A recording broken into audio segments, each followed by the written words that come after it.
The New York Jets are 4-2. Yesterday, the Jets went into Lambeau and beat the Packers 27-10 and busted a whole heap of Green Bay streaks. 10 straight wins at home, 10 straight games where they won coming off a loss, but not anymore. Robert Saleh and co. went into Green Bay and were victorious. It was a roller coaster of a football game. 3-all at halftime, even though the Jets felt like they dominated. But then in the second half, the New York Jets came to play and they scored 24 points. So without further ado, let's get into 5 things we learned from the Jets win over the Green Bay Packers. Number 1, Quinnen Williams, Defensive Player of the Year. Quinnen was absolutely spectacular yesterday. He's been incredible all season, but this might have been the best game of his career.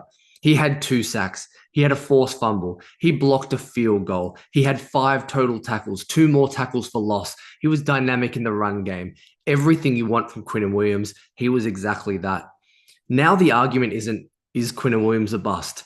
It isn't whether he's one of the better defensive tackles in football. It's whether you can legitimately make an argument for him as Defensive Player of the Year so far this season. He's going to be in line to have 6 sacks. That's on pace for 14 and a half sacks in this 2022 season. His PFF grade is about to hover into the 90s, and he just keeps on going from strength to strength. This is the guy that we all knew Quinnen Williams was coming out of Alabama. I called him the best player in that draft class for a reason, and it's starting to come to fruition. He played an incredible game of football. He was the one that kept the Jets in the football game in that first 40 minutes before they really got rolling on offense. What a day for Quinnen Williams. If he keeps this up, he is legitimately in the running for Defensive Player of the Year. Number 2, Breece Hall is already a top 5 running back in the NFL. What else can you say about Breece Hall? In just his 6th game as an NFL pro, he was spectacular once again. 116 yards from scrimmage, 2nd consecutive week he's gone over the 100-yard threshold. But in the second half, it was his ability to rip off chunk play after chunk play. His vision, his decisiveness, everything we talked about in the film review last week, it was evident once again against Green Bay. And you just love to see that if you're a New York Jets fan. He's good in the passing game. The Jets are really starting to utilize this 2 running back, 21 personnel split shotgun look.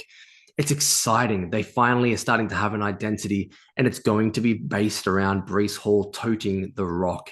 You love the explosive plays. You love the touchdown when it was actually a busted play. He was supposed to double end around the ball to Braxton Berrios, but he saw daylight. He was decisive. He put his foot in the ground, and you saw that explosive 4.39 speed from Breece Hall.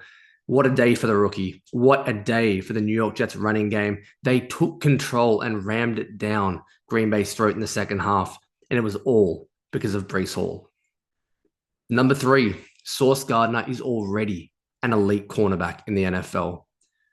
I feel like I'm repeating myself. A Jets rookie who is already at the top 10 in their position, that's where I realistically believe Sauce Gardner already is. On Sunday against Green Bay, he became the 2nd player in NFL history to have a PD in his first 6 games. The 2nd player ever. Not only that, his man coverage skills were just phenomenal, guys.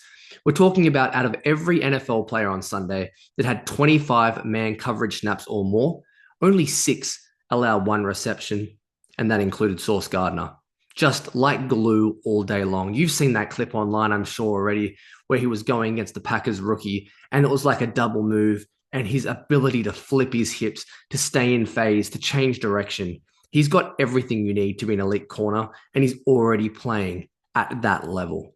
This is special from Sauce. I loved the antics after the game. He got petty. Last week, he did the Tyreek Hill peace sign. This week, he's running around Lambeau with the cheese head on. This guy's got all the confidence, all the skills, and all the ability to be a top 10 corner. He already is a top 10 corner. I honestly believe that. He had 3 PDs yesterday, and he just keeps on getting better. Sauce Gardner was a huge reason that the Jets won, and he's going to be a huge reason if they make a big playoff push. Number 4, Brent Boyer and the New York Jets special teams are indeed special. This unit just keeps on going. Brent Boyer has now been through 3 head coaches in his tenure with the New York Jets. He survived the Todd Bowles era. He survived Adam Gase. No one survives Adam Gase. He did that. And now he's here with Robert Saleh as well. And there's a reason. His pedigree and the continual performances of this unit, it's kept the Jets really in a lot of games this season. There were three enormous plays for the Jets. We already talked about Quinnen Williams blocking a field goal, taking points off the board. Not only that, they then go and score 7. Michael Clemens with the blocked punt. Then you get Will Park scooping the ball up, takes it into the end zone to extend the Jets' lead to 14. That's when they started to run away. It was a momentum shifter, a huge play. Not only that, though, the return game was dynamic. Braxton Berrios ripped off a good punt and kickoff return. He looked dynamic all day long. Yes, they did allow a blocked punt, but outside of that, the Jets special teams unit and Brent Boyer keep on proving that they are one of the truly elite units in the NFL, and they could win the Jets some games down the stretch. And number 5, Mike LaFleur and the Jets offense are a second half juggernaut. I'm going to be honest with you guys. In the first half, I thought Mike LaFleur did a very poor job. Too many times on 3rd and short, he decided to pass the football, even though the Jets were averaging 5.5 yards a carry in Breece Hall's first 10 touches of the football. But not only that, he was splitting the field in half with these sprint outs, giving Zach Wilson realistically one read. And if it wasn't there, the Jets wouldn't convert. But then in the second half, after everything looked lost and there were so many missed opportunities, Mike LaFleur was just fantastic, guys. You started to see him utilize jet motion more, to force the Packers to respect the Jets east to west, to cover laterally, which opened up more passes. You saw him. I tweeted about it. I said it was time for Corey Davis to take over the passing game. There were 2 passes that he got as a result of a play action and a bootleg, and Corey Davis sprung free. And after that, Mike LaFleur just rammed the ball down the Green Bay Packers' throats. Dwayne Brown was fantastic on the offensive line. CJ Uzomah has been one of the Jets' best players the last 2 weeks, and you probably haven't noticed. He played 78% of snaps yesterday. That's up considerably. He's playing more in 11 and 12 personnel. He had the important block on the little whirly on the left-hand side of the Jets formation for Braxton Berrios' touchdown.